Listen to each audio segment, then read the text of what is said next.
Salut à tous, Jérôme pour RFPV. Même si en France on conçoit plein de bons châssis, on continue d'acheter de l'électronique made in China. Mais tout ça, c'est sur le point de changer avec la marque Limpide qui conçoit et assemble ses produits en France. À la base, cette vidéo devait être en deux parties, une review de leur contrôleur de vol et une interview des créateurs de la marque. L'interview a été beaucoup plus longue que prévu, c'était absolument passionnant, j'ai appris plein de choses.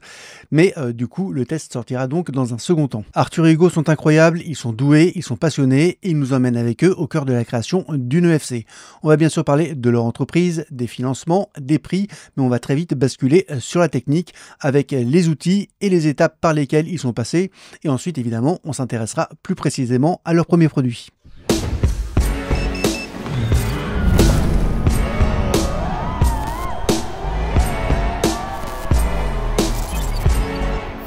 Salut Arthur, salut Hugo. Alors déjà, merci d'être là, hein. C'est pas tous les jours qu'on a l'occasion d'échanger avec des créateurs d'EFC pour nos drones et encore moins en français. Donc là, on va essayer d'en profiter au maximum. Je précise aussi pour ceux qui vont nous regarder qu'au moment de l'interview, on n'a pas encore testé l'AFC. Alors, on l'a bien reçu, on y a jeté un coup d'œil de près. D'ailleurs, on aura des questions, on va y venir tout à l'heure.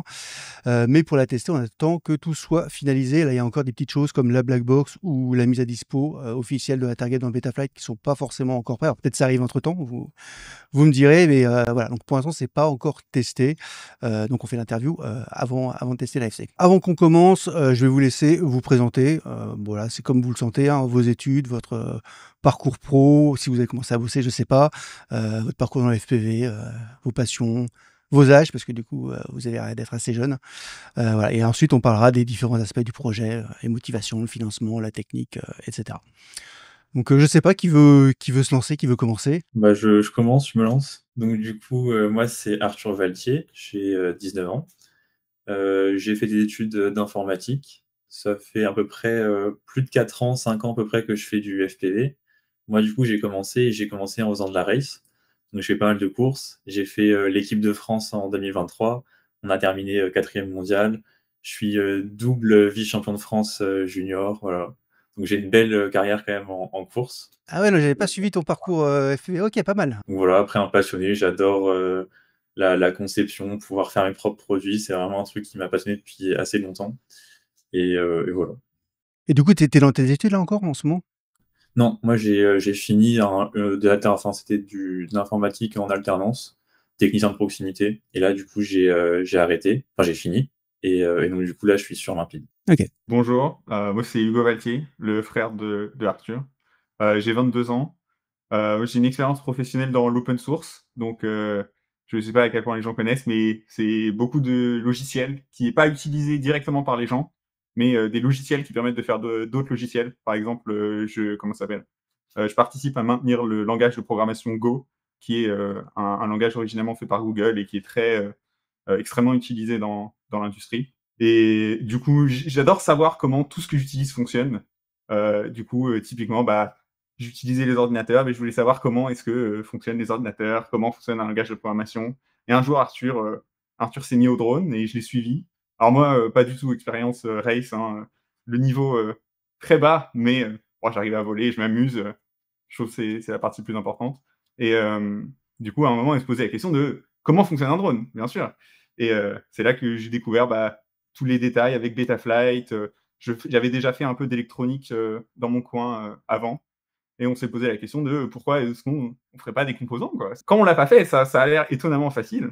Et c'était le début de l'aventure. Et du coup, vous C'est êtes le tous les début de 2 l'histoire. plutôt autodidactes au final sur la partie électronique? Après, oui, sur Oui, même d'autres parties, hein, tout. même Hugo en informatique, en dev, machin, très autodidacte. Moi sur Oui. le drone pareil, ouais. Très bien, on va commencer à parler un peu du projet. J'avais posé la question, donc l'idée c'est plutôt de dire limpide que limpide. Bon, même si les gens diront effectivement comme Les ils gens veulent. diront comme ils veulent, mais nous, on dit limpide. On n'est pas vexé si n'importe qui dit autrement. OK. Bah, on va essayer de se tenir à limpide en tout cas aujourd'hui. Quelle est l'histoire de ce projet? Ça a commencé quand? Alors pourquoi? Même si bon, vous avez commencé à donner des petits éléments de réponse, mais qu'est-ce que vous avez décidé de vous lancer? Est-ce que c'est quelque chose de professionnel? Est-ce que c'est juste un hobby? Alors, bah, du coup, c'était moi au début parce que j'avais vu Hugo, il faisait quelques petits projets de son côté et j'avais vu qu'il avait déjà, bah, réalisé des PCB et des cartes électroniques, pour d'autres projets et moi, j'avais envie, à l'époque, c'était une FC, ELRS Gemini, donc avec, 2 récepteurs ELRS et je voulais avoir une FC tout combiné, machin Et donc, je lui ai demandé, mais Hugo, est-ce que ce serait pas possible de faire ça? Donc, à la base, c'est parti d'ici. Où on a, sans faire d'entreprise ou quoi, on a commencé à faire ça, à travailler dessus. Et après, on s'est dit, bah, en vrai, on s'est rendu compte que bah, on pouvait le produire, on pouvait avoir des prix intéressants. Et donc, du coup, là, c'est basculé sur la création d'entreprise. Et au final, là, on a commencé du coup avec des composants plus simples pour le début.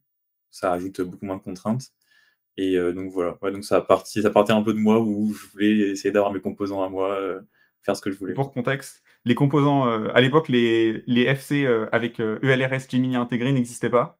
Du coup, le Oui, but, c'était de faire quelque chose pour les racers, voilà, pour avoir une bonne link quality, en enlevant du poids et en simplifiant le montage du drone. là, je pense que ça fait pratiquement 1 an, un peu plus ou un peu moins, qu'on a Ouais. commencé à avoir l'idée, en tout cas, ou à y songer réellement, de faire nos propres composants. Donc, Je D'accord. crois Et que je les pensais que vous alliez me premiers. dire, genre, ça fait 2-3 ans que vous étiez dessus. Non, en fait, c'est quand même relativement récent. Les choses sont allées assez vite.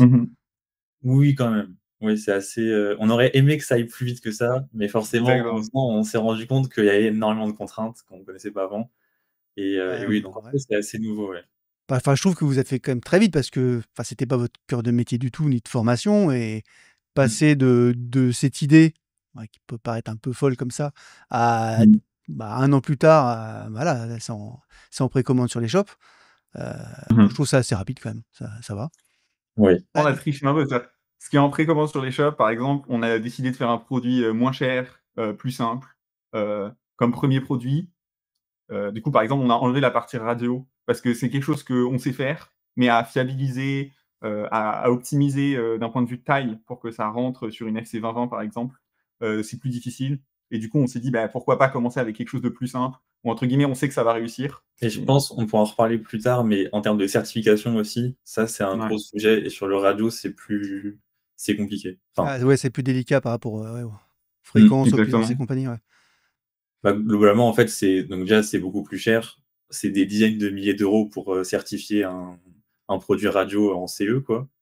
Et après, c'est des dizaines de milliers d'euros à chaque fois que tu veux tester. Donc si tu as un problème, si ça fonctionne pas bien, va falloir le refaire. Donc évidemment, Mais pour là, lancer là, un tu parles projet, même pour un simple récepteur? oui, pour un simple récepteur, En fait, l'idée de base de la loi, c'est que le signal radio est partagé avec tout le monde. Du coup, il y a énormément de régulations pour montrer que bah, nos produits ne vont pas déranger les autres produits, que c'est pas parce qu'il y a un réseau Wi-Fi juste à côté de ton drone que ton drone il va fail-safe instantanément. Il y a en théorie, il y a tout plein de tests de compatibilité à faire. Et si jamais c'est juste un récepteur, on peut partir du principe que bah, c'est pas possible, vu qu'il n'émet pas, il peut pas déranger les autres. Sauf que en pratique, un récepteur ELRS, par exemple, bah, il peut transmettre de la télémétrie. Du Oui. coup, en fait, c'est pas juste un récepteur. Euh, donc, Mais typiquement, là, les marques chinoises, elles passent ces homologations quand mmh, c'est vendu sur le marché français? alors il y en a, on sait que c'est le cas, on l'a vu, machin, mais par contre, il y en a d'autres, honnêtement, on a des doutes. On peut pas, enfin, après, quand c'est pas marqué sur le paquet, ça veut dire que non. S'il y a pas le marquage CE, machin, souvent il y a un marquage RoHS, donc pour dire qu'il y a pas de substances dangereuses, tout ça. Mais par contre, le CE, il y est pas toujours, quoi. mmh. D'accord. Ils peuvent commercialiser leurs produits en Europe sans ce marquage? Je suis pas, on n'est pas comment ça s'appelle, on Ouais. n'est pas avocat, donc on peut pas Ouais, vraiment le OK, dire, mais OK. des questions, nous, c'est pas un risque qu'on a envie de prendre sur quelque chose, parce que la radio, c'est pas, voilà, c'est pas juste notre produit en fait, c'est tous les produits autour. Du coup, sur un produit récepteur, émetteur ELRS par exemple, c'est pas un risque que nous on veut prendre. OK. Ça marche. On s'est un peu égaré sur la technique, on y reviendra tout à l'heure un peu plus en détail.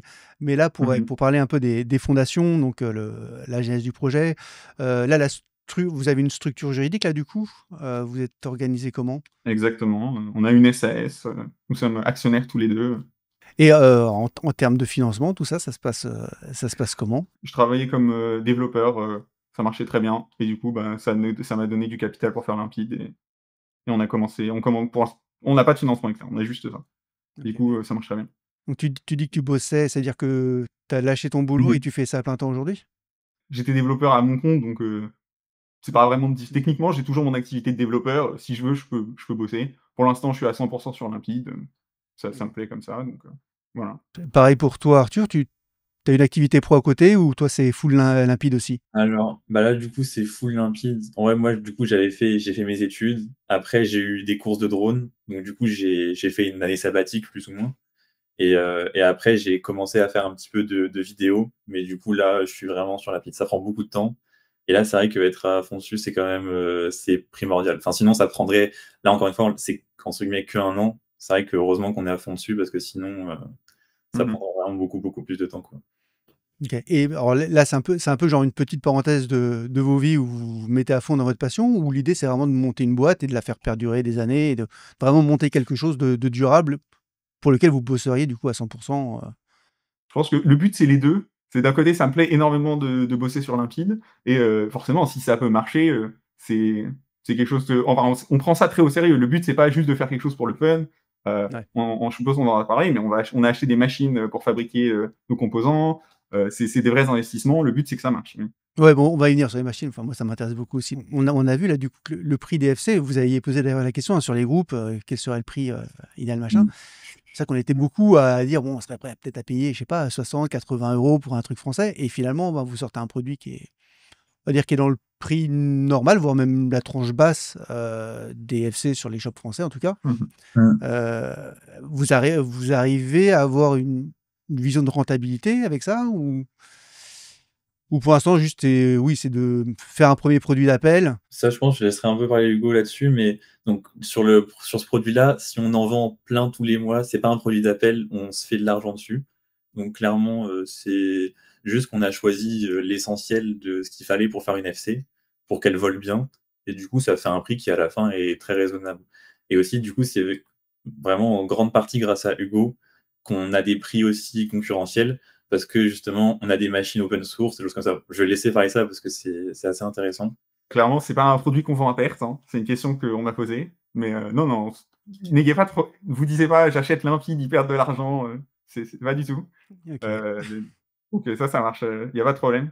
Et oui, en fait, souvent, on se demande la question de pourquoi, en fait, c'est cher en France et il y a plusieurs raisons parce que, du coup, avant d'acheter les machines, on s'est posé la question de juste le faire fabriquer dans une usine et souvent, il faut déjà avoir beaucoup de volume parce qu'il va y avoir des coûts fixes, d'installation qui, si on fait, 100 FC, on va payer très cher, par FC, par exemple.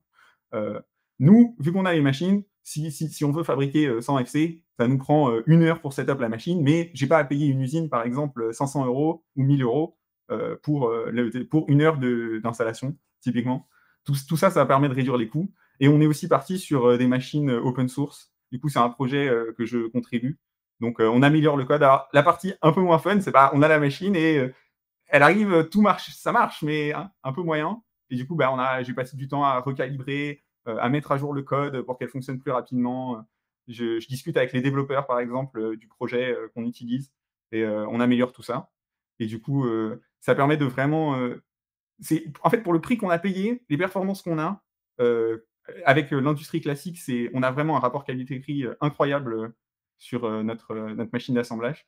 Du coup, c'est un peu ce play, un peu aléatoire, enfin, je sais pas aléatoire, mais c'est un peu risqué en mode: «Tiens, on va partir sur une machine open source» où, en fait, je me retrouve à devoir recoder, certains modules. Mais au final, ça donne quelque chose qui marche extrêmement bien, qui est très solide.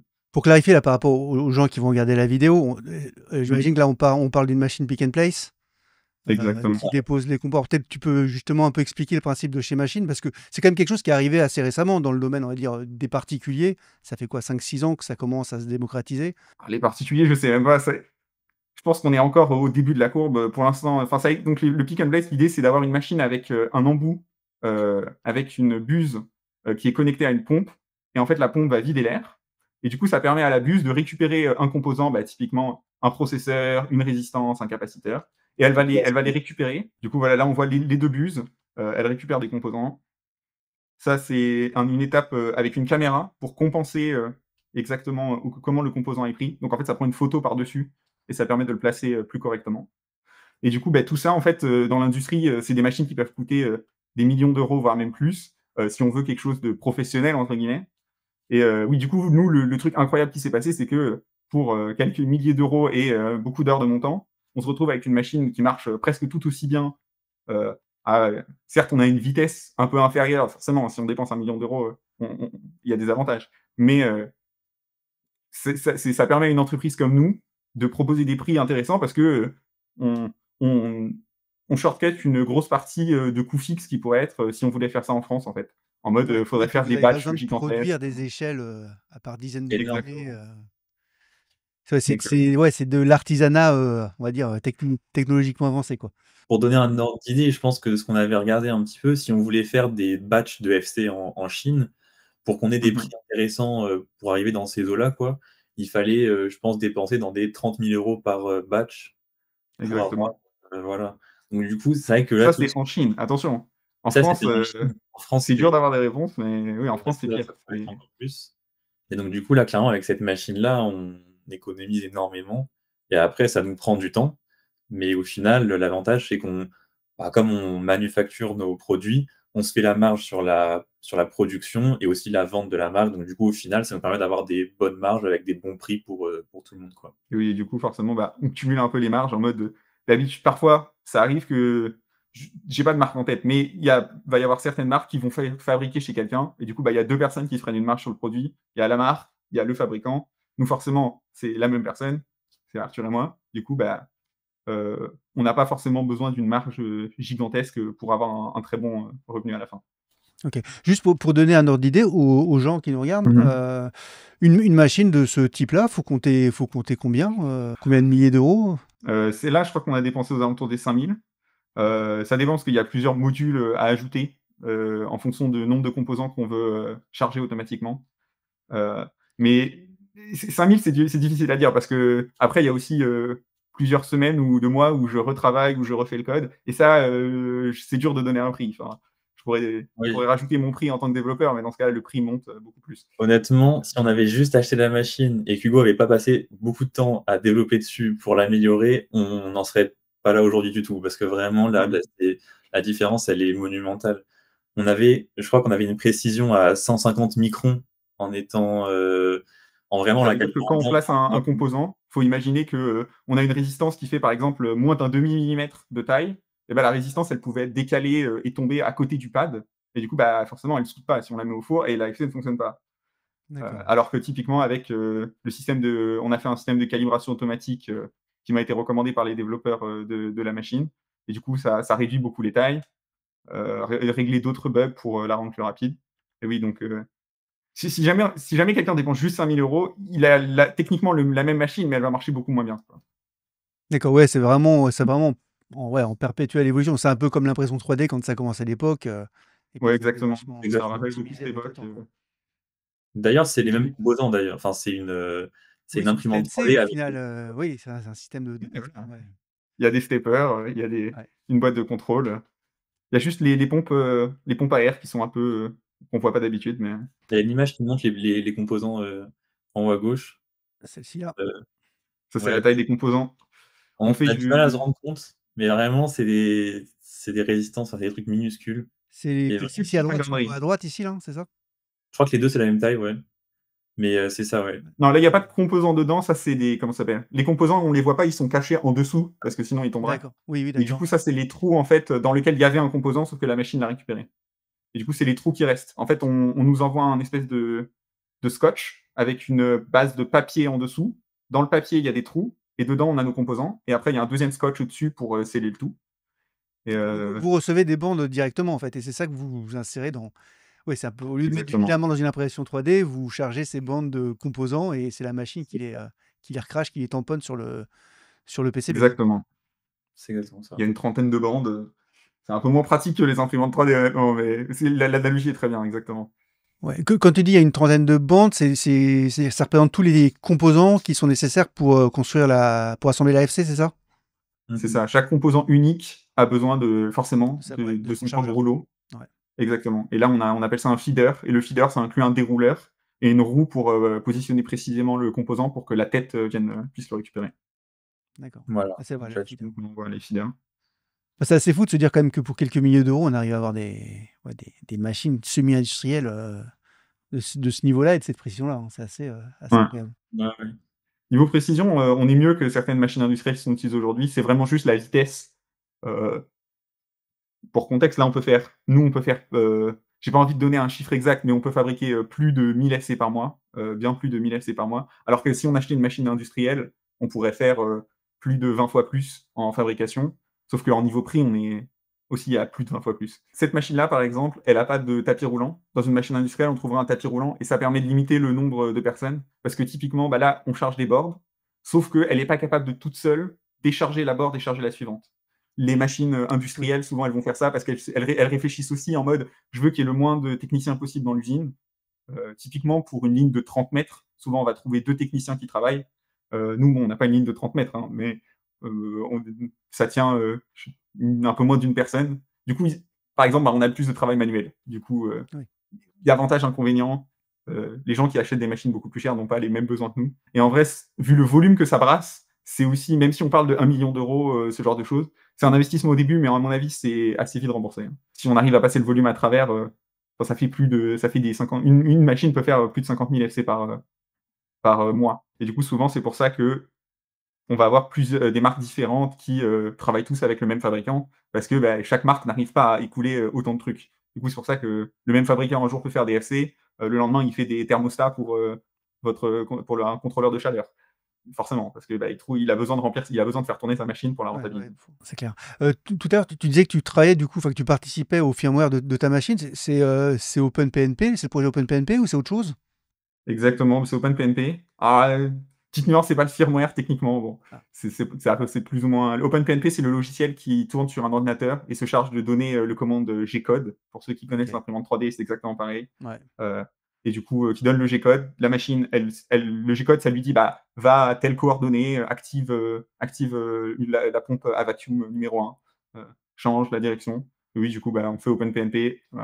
J'ai fixé 2-3 bugs, surtout avec les feeders, et je les ai rendus plus rapides. On améliore. Si quelqu'un achète la même machine, il faut mettre à jour OpenPNP, attention. Mais si jamais quelqu'un met à jour le firmware, forcément, il aura nos avantages. Après, ça inclut pas toute la calibration, ça c'est d'autres choses à faire en plus. Ce que tu fais là, toi, le firmware dont Mhm. tu parles, c'est équivalent d'un Marlin en impression 3D, par exemple, quoi.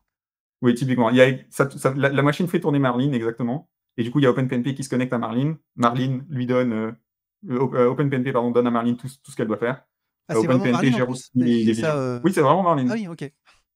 Je sais pas si c'est habituel, mais celle-là, elle vient avec Marlin. Il n'y a pas vraiment de raison particulière de la changer, ça marche bien. Donc. Alors, une autre question, du coup, est-ce qu'on est vraiment sur un produit qui est 100%, alors je ne sais pas si on va dire Made in France, on y reviendra tout à l'heure, mais en tout cas 100% conçu et assemblé en France, ou est-ce qu'il y a quand même quelques petites nuances? Alors, je pense notamment typiquement au PCB, parce que je ne crois pas qu'on a encore le moyen de faire des PCB à pas cher et à la maison, en tout cas en multicouche.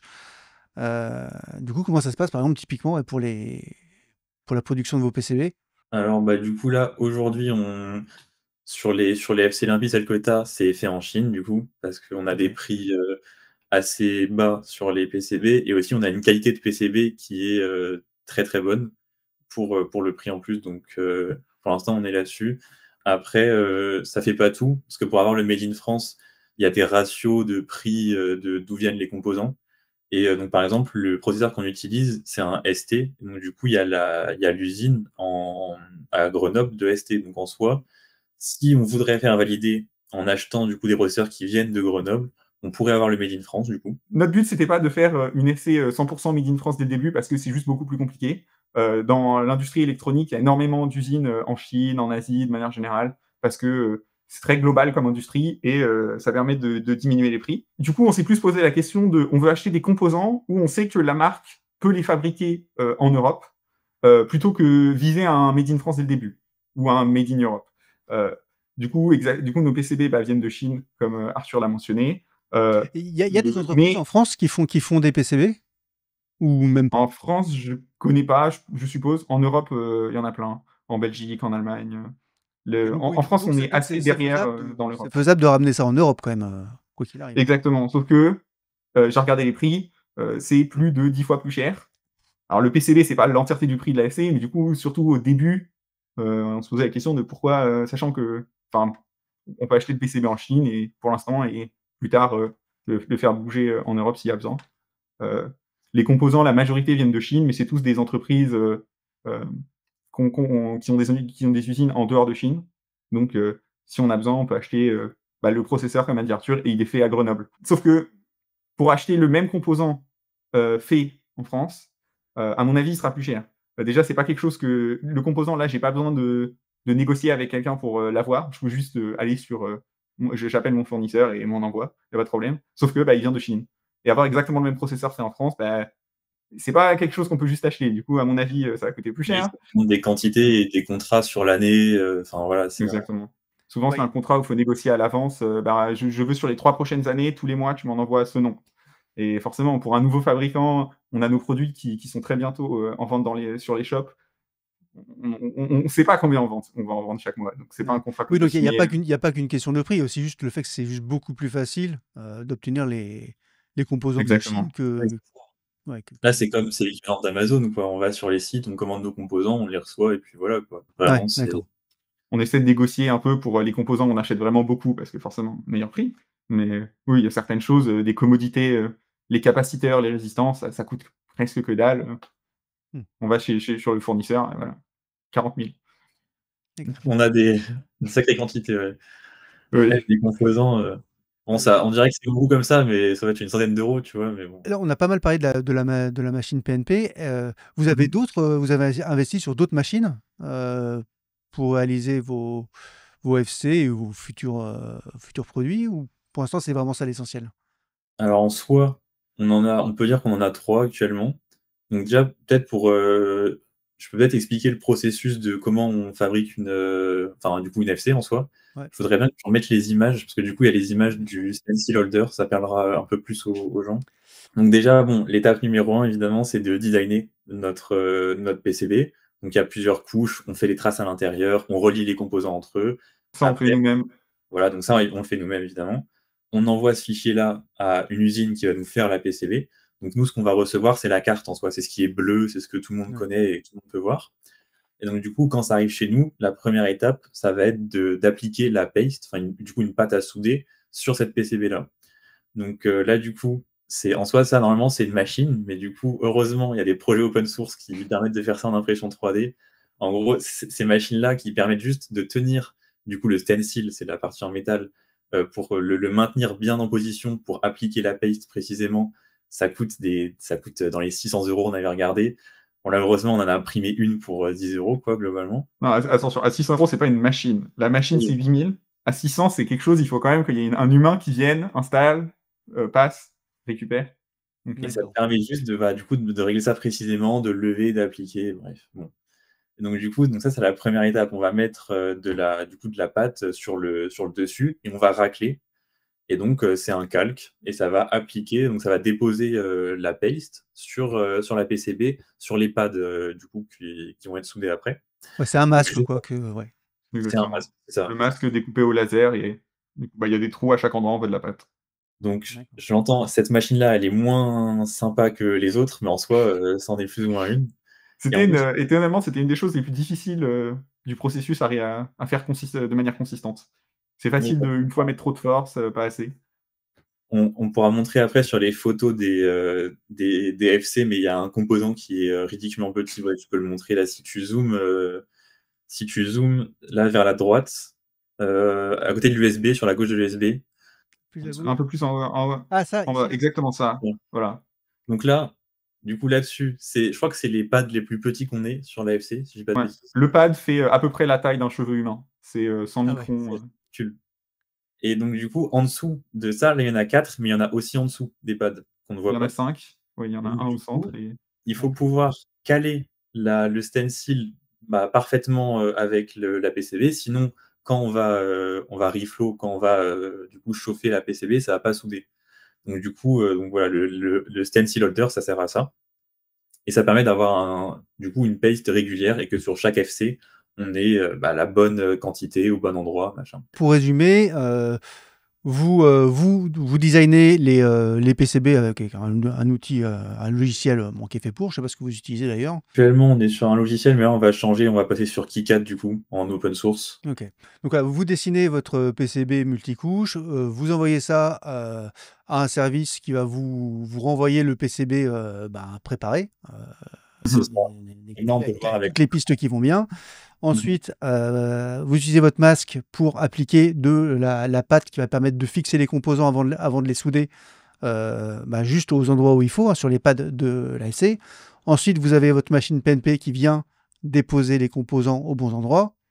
Et ensuite, ça part au four, c'est ça? Et ensuite, ça va au four. Ça, donc, c'est un reflow oven. Et donc, du coup, c'est un four spécifique qui va suivre des courbes de température. Donc, du coup, il va donc il va commencer à tant de degrés, il va augmenter progressivement, il va préchauffer la PCB et après, il va faire son pic pour aller souder. Et donc, du coup, c'est un four qui consomme pas mal, mais je sais plus comment ça fait, mais en 30 secondes, je crois que ça peut monter de 200 degrés, quelque chose comme ça. Enfin, c'est assez, comparé à un four traditionnel, c'est vraiment très Faut puissant. qu'on ait un four de 3 kW. Ah. Du coup, il faut qu'il n'y ait rien d'autre de branché dans la pièce. Sinon, ça fait sauter les plombs. Ok, ouais, ça tient. Et ça prend combien de temps pour reflow, du coup? Juste par exemple, juste un batch de FC? Alors là, on est sur 10 minutes. Il y a un peu plus de 9 minutes de préchauffage pour éviter de stresser les composants. Et après, on a 1 minute de pic où il va monter, rester 30 secondes et redescendre. D'accord. Mais ça, l'avantage, c'est que, vu la taille du four, on peut mettre, on n'a pas compté, mais on peut mettre une centaine d'FC dedans, je crois, d'un coup. Enfin, peut-être pas 100, mais pratiquement, ouais. Et c'est quoi en fait le nombre de FC que vous pouvez produire d'un coup, du coup, sur tout l'ensemble du process? Le plus long, ça va être la pick and place. Mais là, pour l'instant, on les fait 12 par 12. Je sais pas si Arthur t'a montré une photo de ça, mais on utilise des panels. Et l'idée d'un panel, c'est d'avoir une carte qui est plus grande. En bas, c'est la gauche. À gauche ou au milieu. À gauche. Voilà, typiquement, ça, c'est un panel de 20 par 20, je crois. Oui, c'est nos FC Race. C'est des 20, oui. Et du coup, là, on fait 12 FC. Les 20-20, on pourrait en faire un peu plus, parce qu'on voit, il y a de la place, mais bref. Okay. 12 par 12 pratique. Et du coup, là, on les fait 12 par 12 et souvent, on les met directement au four pour pas que ça traîne, parce que tant que c'est pas soudé, si ça se prend un coup trop fort, les composants ils commencent à bouger, c'est pas pratique. Si quelqu'un a un contrat gigantesque aujourd'hui, c'est assez facile pour nous de monter la production. Pour l'instant, la limite, c'est la machine. La machine, elle coûte pas très cher, on pourrait en acheter plus. Donc, c'est juste qu'on n'a pas on n'a pas cherché à optimiser notre production mensuelle, parce que pour l'instant, on est déjà beaucoup plus que ce qu'on a besoin. Mais là, comme on l'a dit, en vrai, c'est plus de 2000 FC par mois, quoi. En vrai, c'est ça. Enfin, bref. Un ordre d'idée, si on travaille de manière raisonnable, 20 jours par mois, bref, pas plus de 8 heures, quoi. Et encore, c'est la machine qui travaille. C'est déjà pas mal. Dimanche soir, jeudi, travail, c'est la machine, quoi. Une fois par heure, souvent, il y a un petit truc à recalibrer une fois par heure, mais c'est tout, quoi. Okay. Et en soi, c'est un processus. C'est pas mal comme production, vu qu'on n'est quand même pas sur un marché non plus énorme. On est sur un marché relativement de niche, donc ça reste suffisant. Oui, ça suffit largement. Et du coup, en soi, c'est un processus qui demande de l'interaction humaine. Enfin, des fois, il va falloir qu'on fasse des petites actions, mais c'est pas des heures de travail continues, répétitifs. C'est vraiment des petites actions où ça va être, du coup, appliquer la paste, la poser dans la PNP, lancer la PNP. Des fois, il y a des petits soucis, il faut régler. On le met dans le four, on sort du four. Enfin, il n'y a rien de très. On n'a pas l'impression de travailler à l'usine, quoi, globalement. Donc, c'est assez. Bon, ça va. La pire partie, c'est vraiment le bruit, par contre. Les pompes, oh mon Dieu. Ah oui. Ça reste dans ma tête. De la PNP, là, quand Oui. Et apparemment, elle est silencieuse, celle-là. J'en ai pas entendu d'autres, mais non, ça fait vraiment un bruit atroce. Dans l'ensemble, sur le process de fabrication, est-ce que vous avez rencontré des difficultés particulières, des trucs qui vous ont vraiment, des fois, peut-être cassé les pieds pendant un moment, ou qui vous ont fait douter du projet ou... Douter du projet, pas trop, parce que j'ai très confiance en tout ce que je fais, même si c'est pas une bonne idée. Donc, étonnamment, non. Mais du coup, c'est bien parce qu'il y a des moments où parfois on aurait dû se poser des questions et on a réglé des problèmes qui semblaient insurmontables. Et du coup, oui, par exemple, au début, la machine, fallait souvent à la fin rebouger des composants. C'est-à-dire qu'ils étaient plosés, mais les pads étaient tous décalés. Du coup, je crois que c'est une des premières boards qu'on a fait, on a oublié de vérifier un composant et on a envoyé 25 volts directement dans le processeur. On a fabriqué notre premier chauffage. Le processeur n'a pas aimé. Mais du coup, depuis tout ça, on a beaucoup réglé. Ce que je te disais, on bossait beaucoup sur la machine pour l'améliorer, la rendre plus précise. En vrai, de nos jours, maintenant, c'est très régulier. Je ne saurais pas te dire qu'est-ce qui est la partie qui rate le plus souvent. On a très peu de ratés. Aujourd'hui, ouais, c'est impressionnant. On est à moins d'1%. Et souvent, pour un premier batch de produit, on considère que 5-10% dans l'industrie, 5-10% de ratés pour un premier batch, c'est acceptable. Et on est déjà à moins d'1%. Donc, on est très d'accord. Et on teste forcément tous les FC, on les flash, donc on sait si elles marchent pas. Et c'est assez facile de tout de suite te dire, je viens de la sortir du four, et celle-là, elle marche pas, et se poser des questions et résoudre le problématique. Et justement, en parenthèse, est-ce que vous avez un protocole de test qui vous permettent de garantir que vraiment il y a aucun souci sur l'AFC? Parce que juste l'alimenter, la connecter, peut-être que bon, ça garantit pas forcément que tout est nickel, je sais pas. Alors pour l'instant, on teste toutes les fonctionnalités individuellement. C'est-à-dire qu'on va pas monter l'AFC sur un drone, par exemple, mais on va tester si le gyro marche, si le gyro, le processeur et l'alimentation fonctionnent, on va se dire d'un côté, elle va voler. Il n'y a rien d'autre globalement. Donc, c'est les trois piliers pour que ça vole. Si, il y a la black box aussi, mais la black box, il n'y a pas besoin pour voler. Mais on la teste. Pour l'instant, on la teste pas. On va la tester. Tous les gens qui le recevront, elle sera testée. Il manque du code en fait, là-dessus. les FC, forcément, on les reçoit, elles sont pas flashées. Donc du coup, on les branche, on les flash. Et après, on va brancher sur le connecteur un. Pour l'instant, cette partie-là est assez manuelle parce que. Tu dis l'AFC, c'est le micro. Non, oui, quand j'ai pas dit l'AFC, mais je parlais du microcontrôleur. Et on les flash. Et après, on vient brancher sur le connecteur JST du coup, un voltage. Du coup, 60 volts. Enfin, on les teste à 5. Non, pas 60, Je 50. crois qu'on les teste à 55. Je sais Ouais. plus. Attention, on dit 52. 52, c'est le officiel qu'on supporte. Mais oui. Forcément, il y a un peu de marge. Mais... Ok, du coup, on va peut-être basculer vraiment sur les FC maintenant, vu qu'on y va naturellement. Donc ça c'est un des points originaux de vos FC, c'est qu'effectivement elle supporte jusqu'à 12S. C'est ça, hein, au final? Oui. Effectivement. C'était un choix sans être un choix. Fallait qu'on choisisse une alimentation. Celle-là était très bien en termes de noise. Donc du coup, ça veut dire elle crée très peu de perturbations aux autres composants et surtout du coup au gyro, ce qui est hyper important pour une FC. Et en l'occurrence, cette alimentation-là elle fait jusqu'à 60 volts, enfin du coup 51, 10, 51. Et donc du coup, c'est un plus. Voilà. D'accord, oui, c'est bien tombé. C'était pas une volonté de pouvoir vraiment faire du 12S pour des besoins spécifiques. Non, la volonté à la base c'était le vitesse, mais en fait, il y a une vraie différence si on veut une FC qui fait vraiment jusqu'à 6S. Mais en fait, on se pose des questions en mode est-ce que ça va vraiment durer dans le temps? Par exemple, on sait que si le drone crash, il peut y avoir des pics, un ESC qui crame ou quelque chose comme ça peut créer des pics de tension. Et est-ce qu'une FC qui fait vraiment que jusqu'à 6S, c'est vraiment une bonne idée? Je sais pas. Du coup, dès qu'on passe de ce niveau-là à vitesse, en fait, d'un point de vue technologique, il n'y a pas trop de différence entre 8 et 60. Je veux dire entre 8 vitesses et 12S. Donc, pourquoi pas 12? Voilà. Très bien. Juste comme ça, pour se donner une idée, il y a eu combien de protos de réalisés avant d'arriver au modèle finaux là, des deux FC qui sont en train d'arriver? Un seul. Un seul? Non, c'est du one shot? On a commandé une Euh, seule PCB ouais. et on l'a gardé en proto et après on a commandé la prod. Alors on a quand même fait quelques petites modifs sur la version de production quand même, mais en Ce qui est bien, c'est que c'était juste, on a enlevé des trucs qui marchaient pas. Je crois que le seul truc qu'on avait, c'est une troisième LED, pardon. La troisième LED causait des problèmes. On n'en a pas besoin. Du coup, bon, ça dépend comment tu veux compter, un ou deux. Mais techniquement, on garde les mêmes cartes et c'est juste, on décide de pas poser des trucs. Et honnêtement, on était très agréablement surpris quand on a vu de notre première FC, qu'on l'a flashé et que ça a volé quoi direct. Et vraiment, on était. Je m'attendais pas à cette réponse, hein, honnêtement. Ah non, mais même nous, on était ouais. assez surpris. Non, franchement, c'était trop bien. Et du coup, après, on l'a vu le jour même. Du coup, après, on a testé dans le jardin et après, je suis allé la tester à un terrain, machin. C'était trop bien. Franchement, on y croyait. Enfin, on y croyait. Enfin, on se disait que ça devait marcher, mais bon, voilà, on sait jamais quoi. C'était la première. On est passé de 0 FC à une FC qui fait plus d'une vingtaine de lipos sur un track de race en moins de 24 heures. Donc, Ouais. Ah, c'est ouf. C'est ouf. Alors du coup, une autre question toujours concernant ces EFC, comment s'est constitué votre cahier des charges? Est-ce que vous vous êtes fixé un prix, vous vous êtes dit qu'est-ce qu'on peut fournir pour ce prix-là, ou est-ce que vous aviez des besoins particuliers et que vous avez fait le mieux pour atteindre ce besoin-là? Ça a été quoi un peu la philosophie? Du coup, le premier cahier des charges, c'était l'AFC Gemini, qui à l'époque n'existait pas. Et du coup, en fait, le problème qu'on se retrouve avec là-dessus, c'est qu'il faut faire rentrer parce que donc, le but, c'était pour la race. Du coup, le cahier des charges, forcément, 20-20.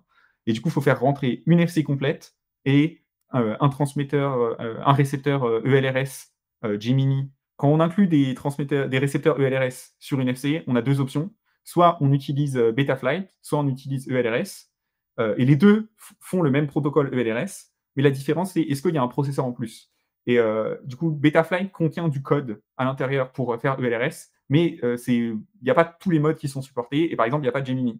Du coup, tout de suite, bah, forcément, 2 processeurs, un pour Betaflight, un pour ELRS, et en plus, il faut rajouter les 2 radios, en plus, il faut rajouter l'alimentation, et là, tout de suite, en fait, on se retrouvait à un problème de place. Du coup, en fait, le cahier des charges, à la base, c'était compacter beaucoup tout. En fait, on combine 2 composants sur une seule plaque.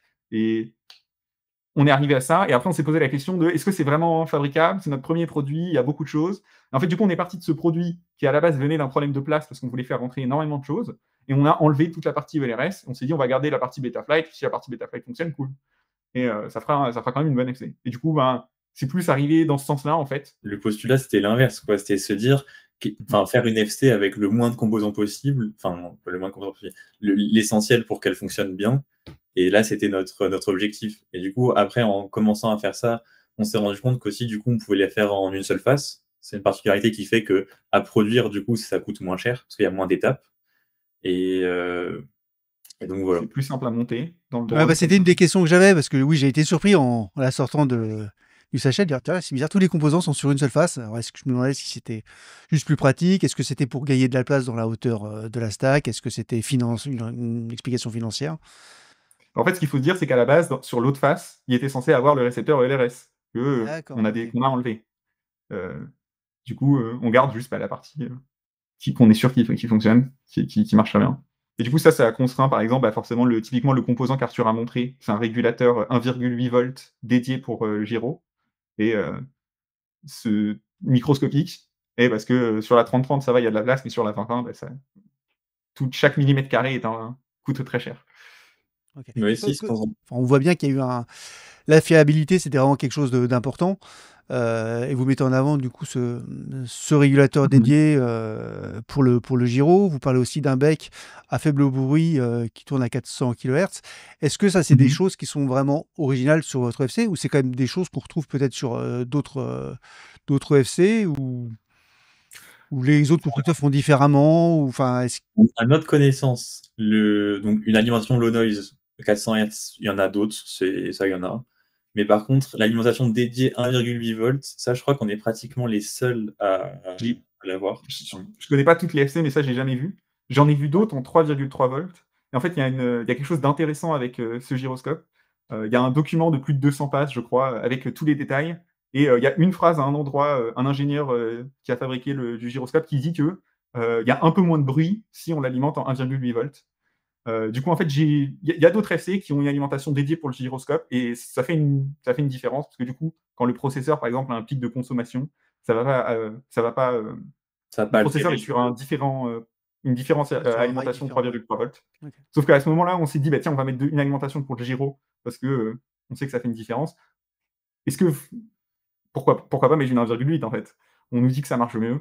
Donc, Après, potentiellement, on n'est pas dupe. On sait très bien que changer les PID sur Betaflight, ça aura sûrement bien plus d'impact que juste cette alimentation-là. Mais après, quitte à le faire bien, autant le Oui, bah faire après, bien. tu grignotes Voilà. partout de la perf. Ouais, C'est partout. ça, c'est toujours mieux, voilà. Et et encore d'un une fois, côté, le 1,8 c'est aussi plus petit qu'un 3,3, donc pourquoi pas. Ok. et là d'ailleurs, par rapport à la black box, du coup, Hugo doit développer du coup le support pour la black box, et parce que justement, celle qu'on a choisie, elle est très petite, beaucoup, beaucoup plus petite que celle qui a supportée dans Betaflight actuellement. Mais par contre, du coup, il faut développer le support, les drivers, tout ça, et ça D'accord, prend. c'est pas les trucs standards qu'on trouve sur toutes les FC, où il suffirait effectivement d'utiliser quelque Juste chose la qui black box. existait déjà. Les autres composants, on a vraiment pris des choses qui sont déjà dans Betaflight. Et oui, la black box, il y a 2 coups. Il y a le premier coup, en mode on s'est dit, bah, on va prendre une petite black box pour gagner de la place. Et là, il y a le deuxième coup où on utilise un STM32G4, qui est un processeur qu'on voit pas trop encore sur les FC. Ça arrive lentement, ouais. Et du coup, c'est un processeur plus moderne. Il y a moins de bugs dans le processeur. Et ça, c'est important plutôt pour les développeurs de Betaflight ou pour nous, parce qu'on est moins limité sur comment est-ce qu'on connecte. C'est-à-dire que le processeur a plein de périphériques. Par exemple, il y a un périphérique qui va faire le PWM qui est nécessaire pour faire des shots. Et du coup, le G4 a beaucoup moins de limitations qu'un F4, en étant une fraction du prix d'un H7. Un autre truc, c'est la fonctionnalité pour avoir le UART, où on peut inverser les pins, où on peut faire du UART inversé. Alors, c'est moins important dans l'âge où maintenant Oui, où tout aujourd'hui, le on monde voit l'utilise moins, en on a vu. ELRS. Ouais. Voilà. Mais du coup, par exemple, les F4, il y a certaines F4 avec des circuits qui permettent d'inverser le signal UART. Nous, c'est quelque chose qu'on n'a pas besoin. On peut prendre n'importe quel UART et l'inverser. D'accord, Et avant, comme tout les ça, c'était des F7 features que seulement les H7 avaient, les F7, les FC chers. Je crois que même les Et du coup, F3 le faisaient en plus à l'époque. C'était vraiment une régression sur les. c'est une époque que je n'ai pas connue, honnêtement. Même moi, le F3, je l'ai pas connu. Mais... Et du coup, on est arrivé, en fait, je suis arrivé en mode, ok, alors la black box fonctionne, peut-être, je sais pas. Sauf que le protocole, on utilise QSPI, c'est un mode plus rapide qui permet d'envoyer plus de données. Normalement, du coup, ça fait qu'on peut avoir plus de hertz sur la black box. Ouais, on peut monter le taux et qu'elle fonctionne. d'échantillonnage. Ouais. Exactement. Et du coup, ça c'est supporté dans Betaflight, mais seulement sur les H7. Du coup, j'ai écrit le code pour que ça fonctionne dans les G4 et on les a envoyés aux développeurs de Betaflight. Et à mon avis, ce sera dans la prochaine version, pas celle de cette année, mais la 2026.6.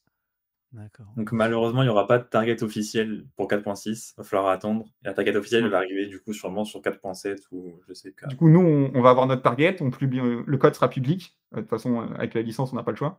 Mais du coup, le code sera public. Il y aura notre target. Les gens pourront le télécharger. Et on espère que fin de l'année. Donc, les développeurs de Betaflight ont décidé de changer les mises à jour. Maintenant, il y a 2 mises à jour par an. Il y en a une mi-année, une fin année. Oui, Du coup, là, on a raté le numéro, créneau en fait pour celle de la fin de cette année, si j'ai bien compris. Mais ils ont bloqué. Et Ils ont bloqué il y a même pas une semaine, je crois, les nouvelles, les nouveaux pushs de je crois que c'était 1er septembre. Oui, bah ouais, c'est ça. Du Ouais. coup. Ça vient d'être bloqué. Alors le truc, c'est que vous dépendez. En fait, c'est ça le problème, c'est pas tant parce qu'il y a des nouvelles FC qui sortent régulièrement. Rajouter le target, c'est pas un problème vu que bon, ça récupère sur des serveurs et c'est pas intégré vraiment Oui. au code ni du firmware ni du flasher. Le problème, c'est qu'effectivement, vous avez besoin de nouveaux drivers typiquement pour la black box. C'est ça. Exactement. En fait, vous Et il pourriez y a aussi peut-être une presque deuxième fonction. vous pourriez presque rajouter finalement une target qui ne tient pas compte de la black box et la mettre peut-être à dispo dans C'est Betaflight avant. ce qu'on avait pensé, oui. Mais C'est la question.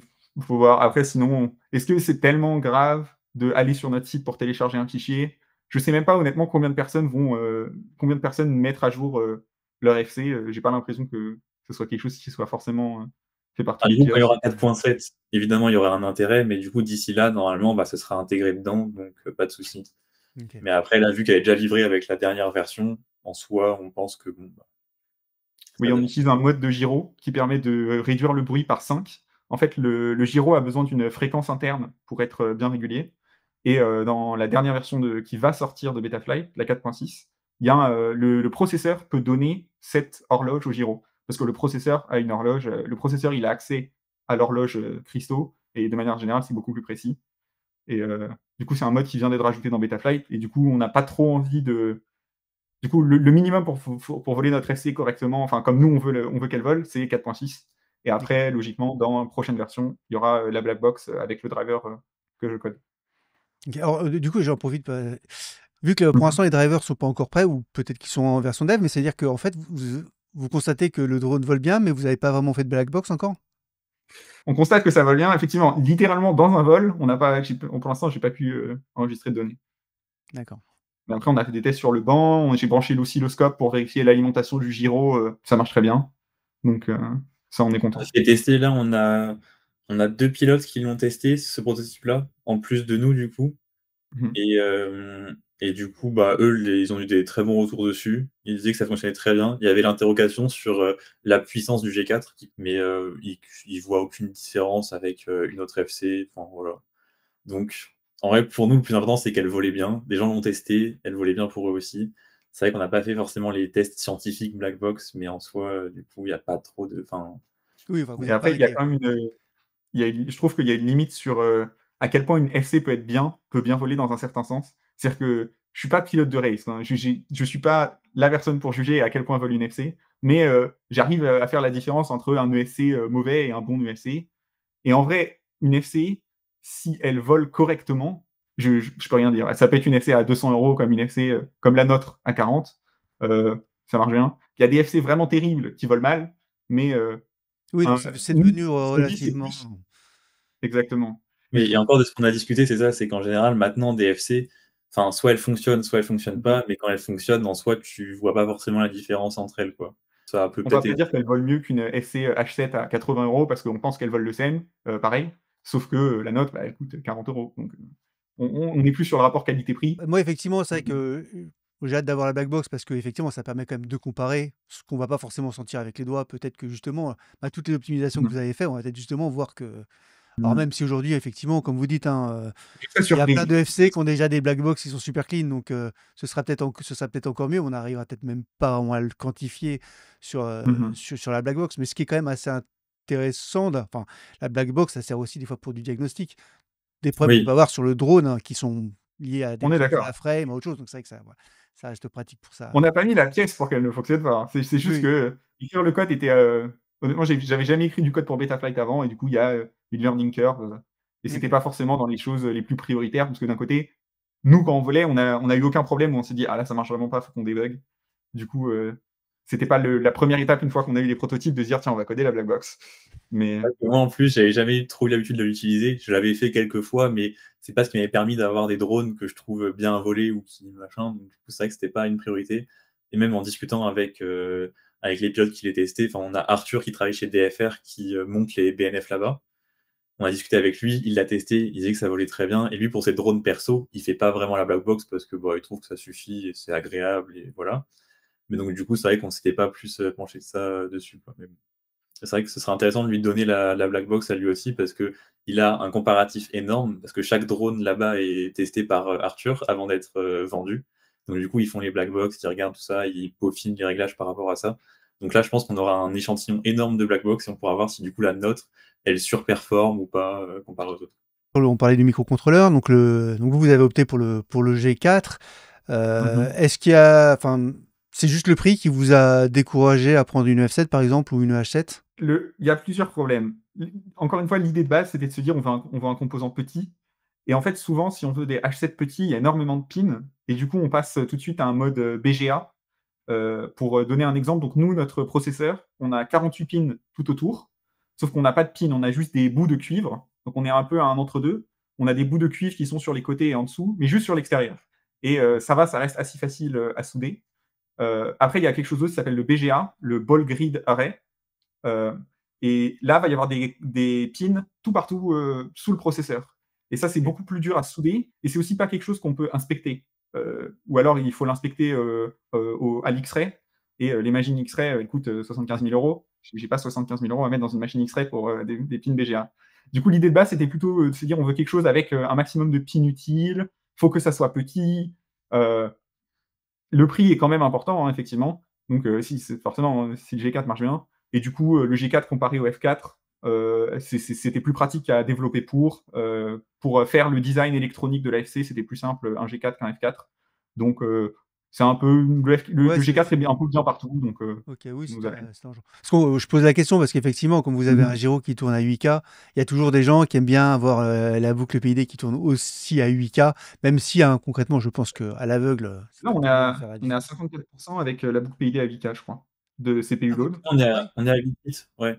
Ah, vous Ouais, tournez en 8K? on tourne à 8K sans problème, donc, parce qu'un quelque chose à se rappeler aussi, c'est que même si le G4 est un tout petit peu plus rapide que le F4, dans mon souvenir, mais par contre les périphériques Ça sont se joue à complètement quelques refaits. mégahertz, hein, je crois que c'est 2-3 mégahertz, hein, Exactement. c'est ouais, c'est pas Exact. grand-chose.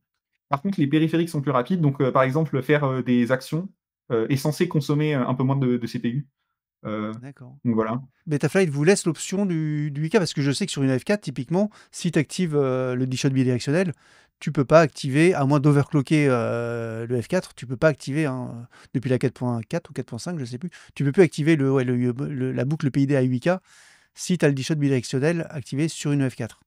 Et je pensais que sur la G4, c'était pareil. Ou alors vous avez forcé ça parce que vous aviez pas de. Si moi j'ai pas testé le D-Shot bidirectionnel personnellement. Bah, moi, je vole avec, Arthur aussi.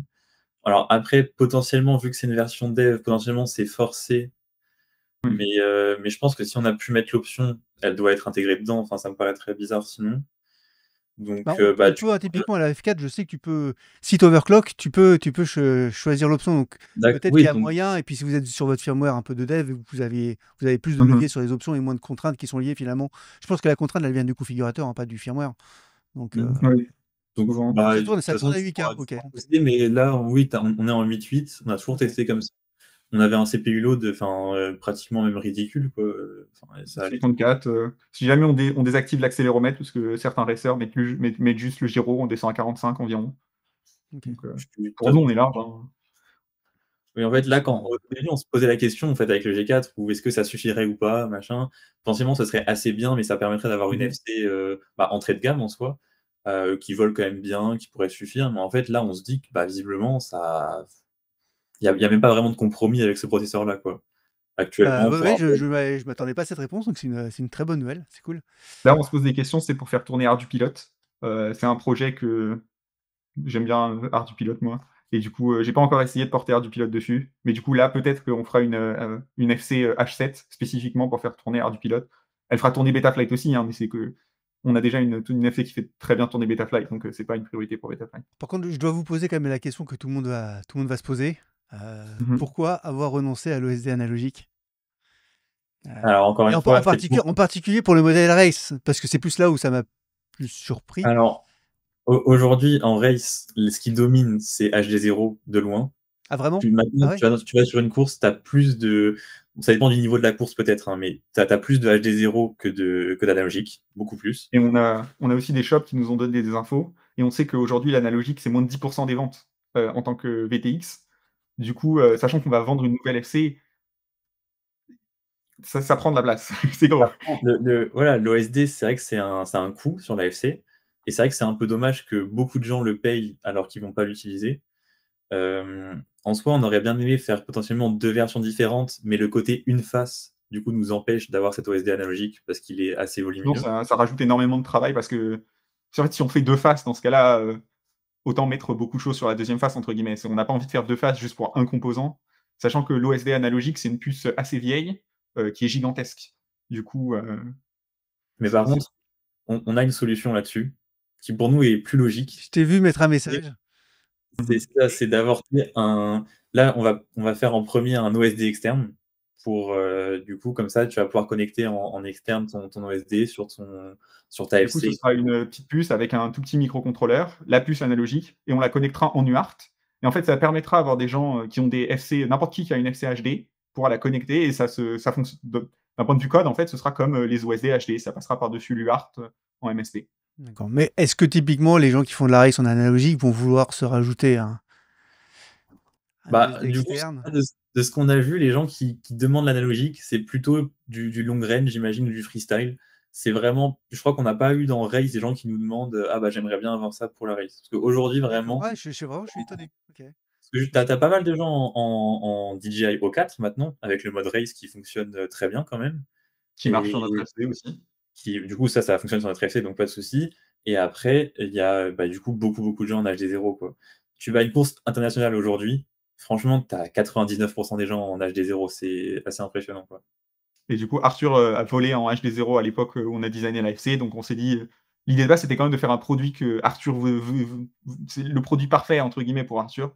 Du coup, HD0, on la design pour HD0 quoi. Non, Et mais du coup, nous, ce qu'on la aimerait bien. réponse est intéressante. Et je pensais pas que Mmh. effectivement. Alors, c'est intéressant d'avoir à la fois le retour des shops, ça me surprend un peu moins que l'analogique soit vraiment en chute par rapport à l'AG, mais alors dans Mmh. une telle proportion, s'il n'y avait plus que 10% d'analogique, c'est vrai que c'est peu. Et je pensais aussi qu'effectivement, dans la race, il y avait encore pas mal d'analogiques. Mais Là ça a c'est vachement évolué, ouais. en soi c'est comme dans le freestyle où il y a eu le gap, HD c'est quand même beaucoup plus agréable et tout machin, mais là en race, on a ce côté très agréable, mais du coup avec la latence qui reste, équivalente à l'analogique. Donc c'est vrai que maintenant Pour le HD0. choix et comme c'est de la compétition, c'est machin, il faut avoir le meilleur système pour, performer le mieux possible et donc forcément, c'est de l'HD0, quoi. Je me souviens de l'époque où Arthur est passé d'HD0. Je crois que tu avais gagné une demi-seconde sur ton temps, juste, Ouais, parce que tu et étais passé oui, c'est ça. d'analogique à HD0. Non, c'est vrai que c'est impressionnant, tu gagnes une meilleure visibilité et même en course, c'est vrai que ça c'était il y a pas si longtemps que ça, mais il y a des courses où on voyait pas les autres drones des autres, compétiteurs, quoi. Donc en fait, tu volais, des fois tu te crachais dans quelqu'un, tu savais même pas ce qui s'était passé. Alors que maintenant, tu vois les drones, tu peux voir la marque de la batterie, tu peux savoir qui c'est limite, c'est assez marrant, quoi. Et Et ouais. le matériel analogique devient de plus en plus cher ou il est en rupture de stock et du coup, en fait, on s'est posé la question, on a regardé de nos jours et en vrai, de nos jours, on pense que, il y a quand même pour le marché de l'occasion où là, peut-être que l'analogique est forcément beaucoup plus, je suppose il y a plus de gens en analogique, qui achètent d'occasion. Mais, sur le marché neuf, en tout cas, pour les gens qui achèteraient une FC neuve, limpide, presque tout le monde HD0, DJI. Donc, OK. Bon, bah, la réponse est intéressante en tout cas.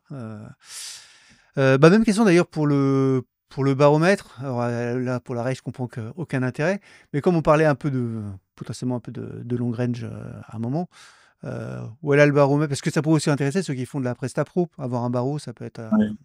un argument. Bah, ça, c'est prévu dans d'autres gammes de FC, parce OK. que là, sur celle-là, on s'est concentré sur l'aspect vol finalement, enfin freestyle, race.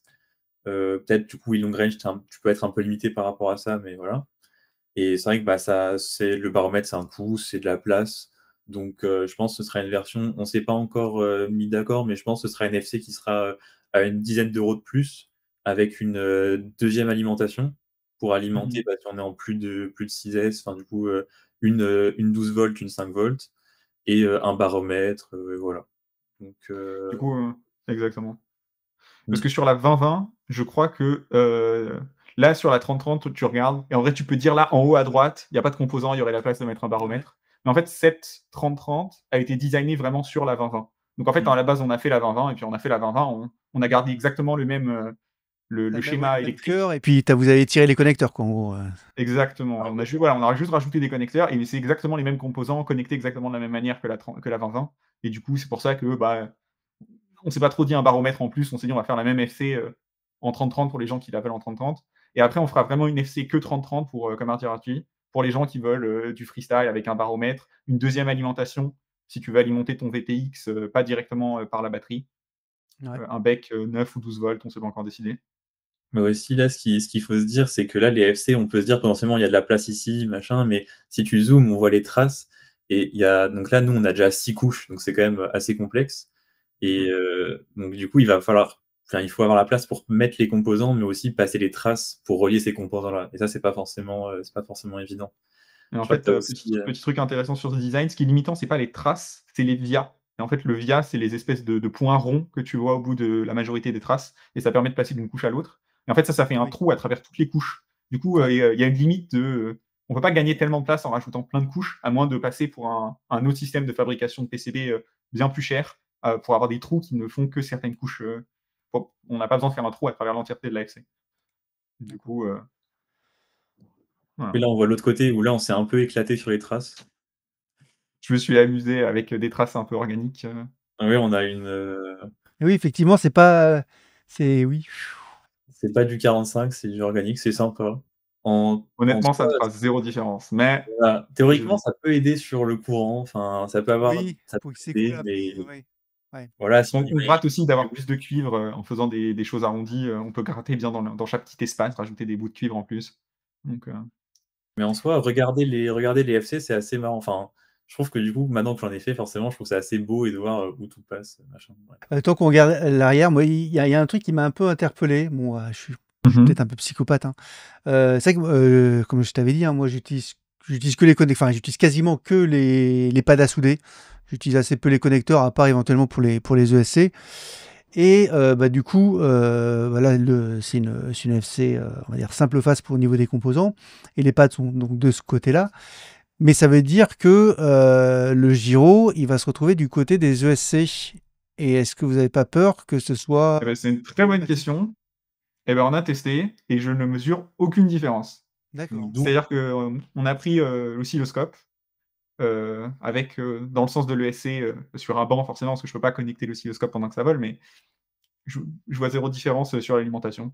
D'accord. Heu, OK. et on a surtout réfléchi beaucoup en fait pour que si tu retournes sur l'autre face, tu peux voir que l'alimentation du gyro exactement. Si tu zoomes en bas à droite, c'est à côté du gommise en bas à droite, tu vois là la toute petite alimentation et tu as, 4 condensateurs et le gyro. En fait, ce bout de cuivre, c'est le seul bout qui est en 1,8 volts, pour le gyro et ça a été optimisé pour être le plus petit possible et en fait, du coup, vu que c'est tout petit, bah, ça va capter très peu d'interférences et ça dépend vraiment juste de la surface de ça, avec, la couche de ground et du coup, il y a une couche de ground juste en dessous et du coup, ça a été vraiment optimisé pour que ça capte le moins d'interférences possible et D'accord. forcément, bah, en fait, ça visiblement, ça marche bien. et surtout Donc voilà. qu'en race, du coup, de ce que justement Arthur nous avait dit de tout ce qu'il avait fait comme test, donc Arthur, celui qui travaille chez TFR par moi, il avait, en race, bah, on a le l'ESC, l'AFC, puis le VTX Et donc, du coup, bah, en fait, avec les tests qu'il avait fait, souvent même le gyro orienté ESC, c'était moins pire que orienté VTX. Bon, des fois, je sais pas, ça joue pas tant que ça, machin, mais bon, c'est vrai que du coup, nous, Oui, comme on l'a oui, réfléchi avec parce qu'ils ont le VTX au-dessus, effectivement. Mais... c'est ça. Donc, du coup, en termes de perturbation, des fois, apparemment, c'est pire. Donc, au final, voilà. Et donc là, c'est vrai qu'en soi, tu verras, mais quand elle est build, du coup, avec le dessus, avec aucun composant, c'est vrai que c'est hyper agréable. Donc, surtout en race, parce que ça nous permet d'avoir des builds plus compacts. On n'a Ouais. aucun composant qui gêne au-dessus. Et c'est vraiment top, quoi. Oui, t'as pas la sangle qui vient frotter les composants en plus, risquer d'en arracher en passant. Oui, ça, pour les drones freestyle, ça, on l'a vu, là, on en a monté un, machin. C'est vrai que c'est. Bon, on trouve ça plutôt pratique au final, hein. C'est vrai que si on peut le faire, c'est pas mal. Non, mais ça me Après, rassure, hein, parce que moi, c'est quand j'ai vu la l'ASC, j'ai fait: «Ah merde, putain, c'est dommage». Et bon, bah, écoute, si vous avez Un seul dans testé, le sens si que oui, je vous veux, avez pris après, le hein. coup, on a très bien. Au, Bon, au tout début, justement, j'orientais j'orientais le gyro vers le dessus. Mais après, on a testé l'autre. Au final, on s'est dit, bah, ouais, ça a pas d'impact, tout quoi. va bien, quoi. Donc, au final, bon. Bonne nouvelle. Bon, très bien. Je suis rassuré. Bah, alors, pour rester sur les FC, du coup, moi, j'avais reçu un peu un des premiers packages. Il y avait juste l'AFC. Qu'est-ce qui va être prévu vraiment dans le package final? Parce que j'ai même regardé, hein, chez DFR. Oui. C'était pas, il disait pas forcément beaucoup plus. Alors, oui, du coup, j'en profite, hein, les FC vont être disponibles, hein, chez DFR aussi. Et dans le package, pour l'instant, il n'y avait pas trop de détails. Il parlait de Voilà, pour contrôle de l'instant, vol. c'est Est-ce ça. Donc, on a prévu, du coup, sur celle-là, un connecteur ESC avec des câbles pré-CRIMS, pré-certi, et avec d'autres connecteurs en sortie. Donc, un 8 et un 10, c'est ça, Hugo? Exactement, parce que, il y a certains ESC en 8, d'autres en 10. Du coup, Ouais. en fait, le côté ESC est déjà dans le connecteur et après les autres, en fait, suffit juste de mettre les bons câbles, dans le bon ordre du connecteur parce que, on a regardé la compatibilité de chaque ESC et presque chaque marque a un pinage différent. Donc, pour l'instant, on se dit: «Bah, les gens, ils choisiront le pinage, quand ils feront leur connecteur». Et du coup, ça viendra avec ça. On rajoute, 6 gummies, de comment ça s'appelle? Oui, Les les dampers dampers bleus, là, oui. Ouais. et l'AFC. Ok, donc il n'y aura pas de XT60 ou de condensateur? Non, sur la FC, non. Après, ça, on verra sur la stack où là, du coup, on essaiera Ok. d'intégrer un peu plus de choses. C'est plus quelque chose qui, voilà, qui est important en fonction de l'ESC. Heu, Mais ouais, on est resté assez simple. Pareil, on s'était posé sur la question sur la 3030 qui est du coup solderless. Bah, du coup, le connecteur DJI arrive avec le DJI, le connecteur HD0 arrive avec l'HD0, donc on s'est dit que c'était pas forcément judicieux d'en rajouter. Et après, on s'était dit que quand on sortirait notre RX, on va le fournir avec du coup un connecteur UART UART. aussi. Enfin, ouais. Ok. Ok. Donc, Je t'entends parler de RX, de Stack, donc j'imagine de SC avec, de d'autres mhm. modèles de FC. Qu'est-ce que vous imaginez Là, dans la les années suite à tout de venir? suite, là, c'est notre travail, on va dire, on vise le temps de complétion, c'est semaines, quoi. C'est, de finir la certification de l'AFC, pour qu'on puisse la vendre. Donc, là, c'est ce qu'on bosse, complètement. Ça inclut notamment la black box. Ça va te faire plaisir ça, Géraud. Et du coup, voilà, finir le code pour la black box, finir la certification et comme ça, on enverra nos premiers FC. Parce que là, en fait, on a le premier batch de prêt, c'est juste que, on peut pas le vendre parce qu'il est pas certifié encore. Ouais, ça, c'est un peu frustrant. Là, Ouais, vous avez tout qui est prêt, mais c'est pas tamponné, quoi. à côté de moi, je crois que j'ai Exactement. une cinquantaine d'FC, je crois, même plus, 70, non? Ouais. Je Et crois elles qu'on sont a toutes là, 70, ouais. toutes alignées, mais on peut pas, on doit attendre un petit peu. Donc, voilà, on sait que Bon, les gens qui ont fait c'est les le signe. pre-orders, attendent. Et après ça, oui, le but, c'est il y a pas de secret, hein. Ce qui se vend le plus, c'est les stacks. La majorité des gens a achètent des stacks et du coup, forcément, faire un ESC après ça et une fois qu'on a la stack, tous les composants du drone, enfin, il y a pas de raison particulière que c'est la même technologie, quoi. C'est le pick and place, permet de tout faire. Donc après aussi faire, bah, un RX, notre idée de base de l'AFC avec le RX intégré, c'est probablement quelque chose qu'on ferait en même temps, heu, qu'on fait notre RX. Oui, pour cumuler les certifications, pour payer, une seule journée de labo, mais passer Oui. plein de choses en même temps, si possible. Voilà. Donc c'est ça. Donc oui, là dans l'ordre, c'est ça, ça va être le essai. Après, bah, il y a tout le reste. Enfin, là, il faudra qu'on voit où on peut s'arrêter. Techniquement, qu'est-ce qui va nous empêcher de faire ci ou ça? On va essayer de voir, jusqu'où enfin, de toute façon, en théorie, que rien ne nous empêche de faire, tous les composants que vous connaissez sur vos drones, quoi, en soi. Après, le but, c'est pas d'avoir une ligne avec, 500 FC différentes, mais Ouais. on aimerait bien forcément, bah, couvrir l'entièreté du drone, Ouais. Non, mais ça, c'est chouette, hein, parce qu'en France, on n'est pas mauvais sur les châssis. On a beaucoup de châssis français, des trucs sympas. Et c'est vrai que sur l'électronique, aujourd'hui, c'est bon, c'est encore un peu le désert. Et c'est vachement cool de voir que des gens arrivent.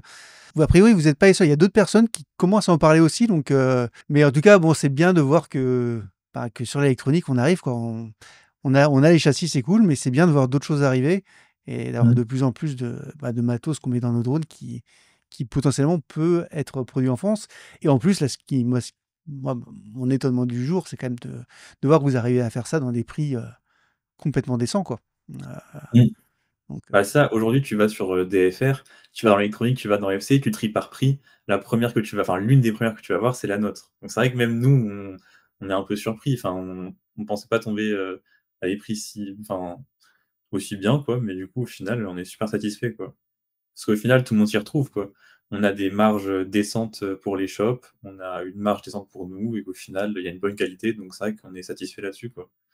Au final, le client, il a une super FC à un super prix, quoi. vous parliez tout à l'heure de SC, donc ça, c'est un truc qui est dans les tuyaux. Techniquement, c'est peut-être plus compliqué, j'imagine, de designer un ESC solide et fiable et performant que peut-être une EFC.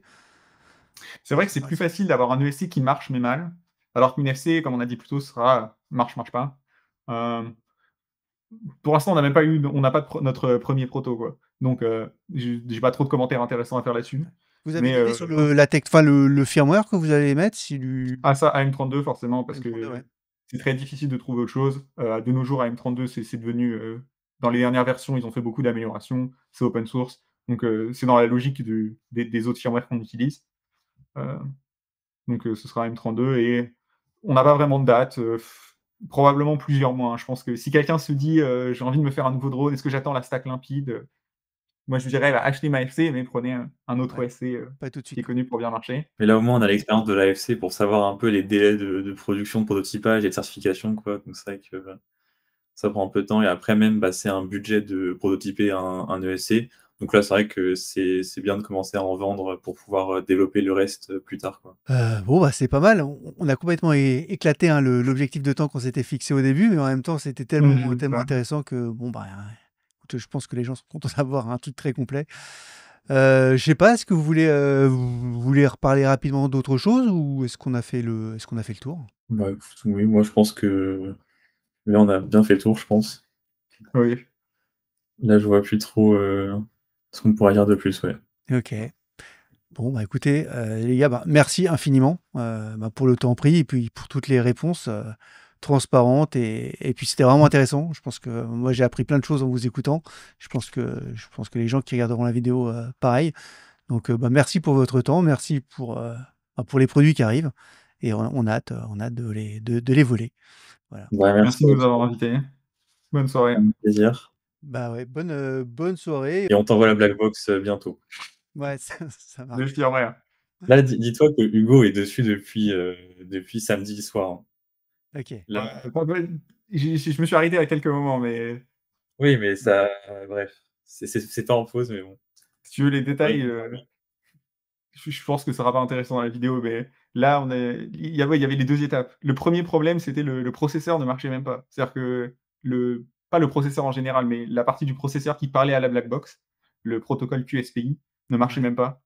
Et du coup, ça a été réglé, il y a quelques jours. Le Oui. code a été envoyé au développeur Betaflight, et oui, là, c'est juste la black box, il faut faire le driver pour la black box. Maintenant, on arrive à parler avec la black box, mais il faut expliquer, faut écrire le code pour dire: «Bon, bah, là, tu stockes, telle donnée, là, tu lis telle donnée».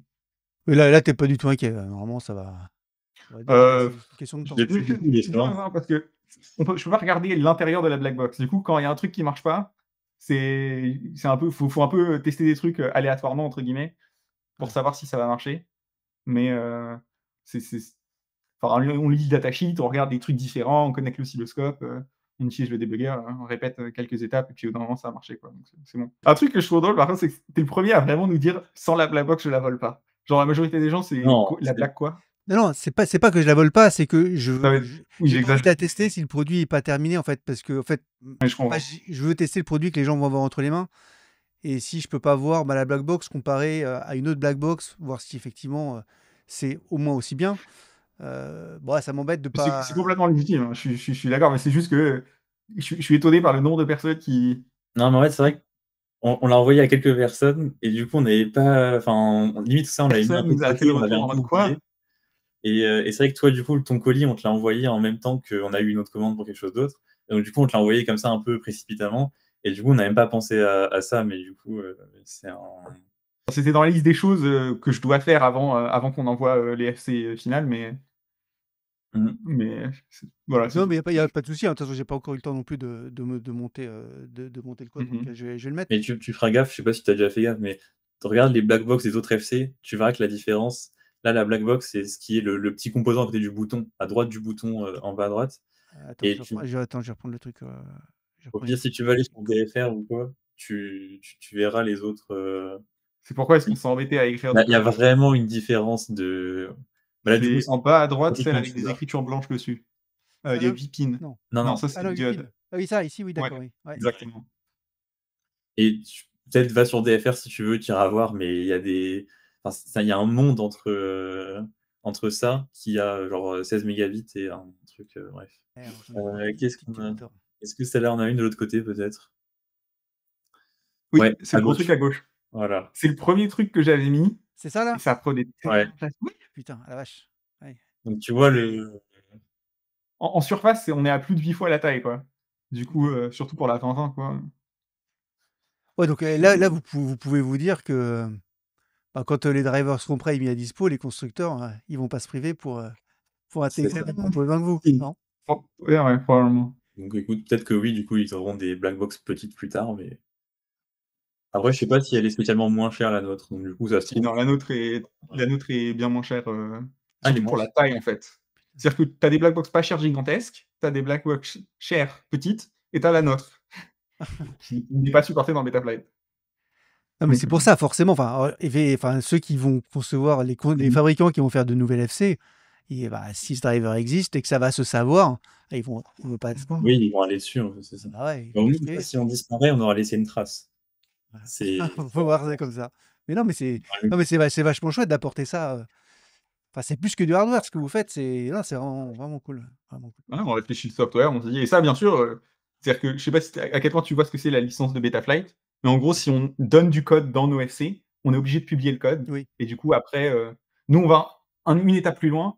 Non seulement on publie le code de nos FC, mais en plus, on prend du temps. C'est-à-dire qu'il y a une différence entre juste t'écris le code dans ton coin pour qu'il marche sur ta FC et tu fais l'effort pour que ça soit rajouté dans Faut Betaflight. le mettre à Parce que les dispo. développeurs de Betaflight doivent s'embêter en mode bah, j'ai littéralement 700 FC à supporter. Du coup, il faut que ton code il détruise pas une autre FC, par exemple. Donc, on fait vraiment l'étape pour que le but, c'est que ça soit dans Betaflight et que n'importe qui puisse s'en servir. Ouais, vous faites ça bien. Non, ce qu'on pense, c'est qu'il y aura plus de G4 dans le futur. Moi, je pense. Et aussi, ah il y a beaucoup de. Par exemple, il y a une entreprise chinoise, ils ont rajouté un autre processeur chinois. Oui, Typiquement, bah, il y a les Arteritech, GD32, il y a les GD32 d'Arteritech, là, maintenant. les F435 Il de y en a plein. Arteritech qui sont un peu Ouais, exactement. qui ont l'air d'être moins chers et en plus d'avoir des performances a priori assez proches des F7, et qui sont Mais même prises en les charge en Arteritech, plus maintenant, maintenant. c'est plus dur, entre guillemets, dans Betaflight. Maintenant, ils ont plein de. Il y a les Raspberry Pico, qui sont des microcontrôleurs faits par Raspberry, qui sont supportés. Il y a Dans les Betaflight? GD32. ouais. Ouais, dans Beta. Ah ouais? Je crois qu'il n'y a pas de FC, mais c'est pas encore sorti ça va sortir dans 4.6. Du coup, peut-être que l'année prochaine, il y aura des FC Raspberry Pico. Ouais, tu pas mal de nouveaux trucs. Mais du coup, c'est vrai que, AM32, là, je suis impatient que ça, du coup, ça fasse la même progression que Betaflight, LRS et cetera. Là, ça commence à y être. Du coup, on a eu pas mal de retours d'Arthur, qui a testé pas mal de drones, qui a essayé du AM32 et qui là, aujourd'hui, en race en tout cas, c'est très utilisé maintenant et même du coup, les pilotes préfèrent AM32 à Bellelli 32 justement. Ah Donc ouais, du carrément, coup, c'est oui. vrai que là, on commence à arriver là-dedans et du coup, j'espère que, bah, juste ça va continuer et que ça va être de mieux en mieux, quoi. On va Bon, peut-être, ouais, on va aller manger. Enfin, moi j'ai faim, j'ai pas encore vers mangé, je sais pas pour vous, mais j'ai mon ah ventre non, nous, qui on a crie. On mange à 19h, attention. Putain, vous avez bien joué. Moi, je crève la dalle là. Je vais aller manger Les un truc. origines allemandes, hein. 19h, c'est tard pour nous, attention. Ah ouais? Bon, bah, en tout cas, encore une fois, les gars, merci, hein, merci pour tout. C'était, Mmh. l'échange était super intéressant et bon, bah, j'espère qu'on aura l'occasion de reparler de la suite, bah, voilà, rapidement. Avec plaisir. Yes. Bon, bah, je vous dis à la prochaine et on va couper ici.